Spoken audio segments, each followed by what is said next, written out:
In today's tutorial we will discuss a chemical riddle where mesomery, molecular geometry, dipole moments are of special importance.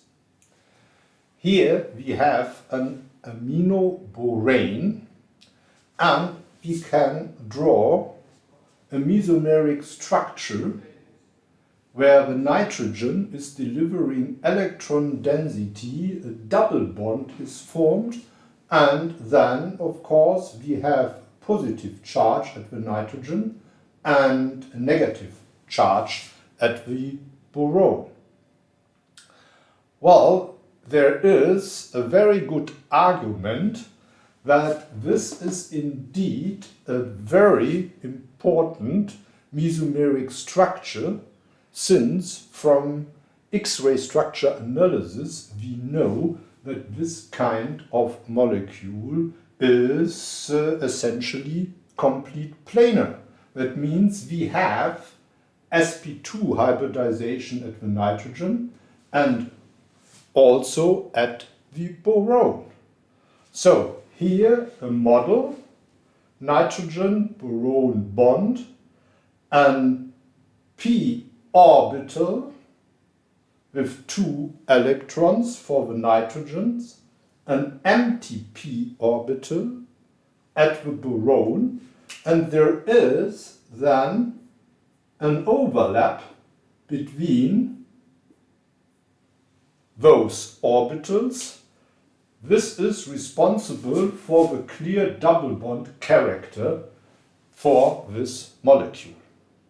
However, from this mesomeric structure we would anticipate that we have a partially positive charge at the nitrogen and a partial negative charge at the boron. While the dipole moment of this molecule is the opposite.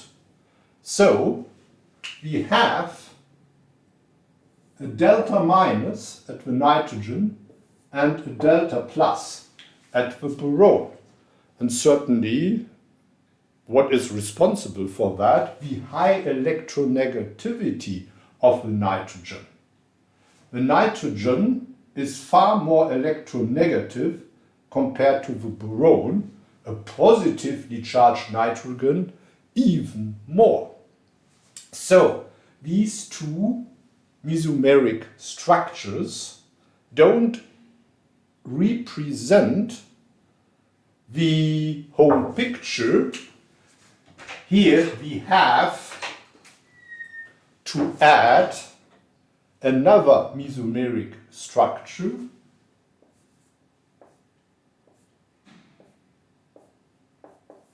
with a broken single bond, the density completely to the nitrogen, minus at the nitrogen,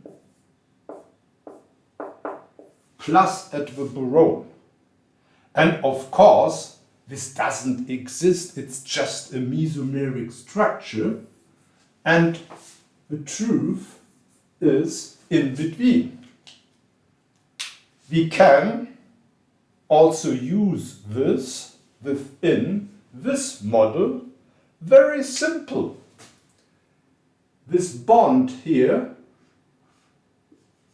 the single bond, is strongly polarized towards the nitrogen, and of course also the CN bonds are polarized to the nitrogen.